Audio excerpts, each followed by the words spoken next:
Over the years, Kentucky has seen some pretty big sinkholes like this one that swallowed up some fancy cars at the Corvette Museum. Who can remember? Who can forget that, you right? cannot forget that, Oh, but gosh. even the smaller sinkholes like this one in Bullitt County can cause just as much trouble. This shut down part of West Hebron Lane today for emergency repairs. WDRB's Grace Haba digs deeper with geologists today to find out what's going on beneath the surface.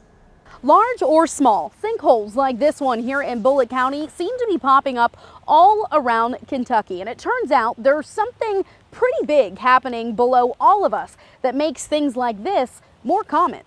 It's called karst. It's a type of landscape that forms over soluble rocks like limestone.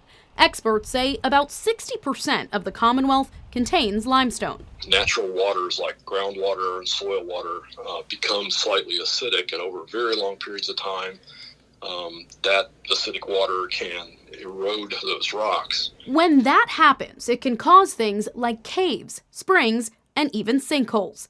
According to this map by the Kentucky Geological Survey, many of the state's largest cities, including Louisville, Lexington, and Bowling Green, sit where karst landscaping is more common. You probably remember this massive sinkhole at the Corvette Museum swallowing prized cars whole in 2014, and this one at the Louisville Zoo, which made headlines in 2019. Even just this week, a new one formed at this Bowling Green elementary school. But Chuck Taylor with the KGS says there are a lot of different reasons why sinkholes form. It may or may not necessarily involve the underground flow systems and caves and things like that develop in karst.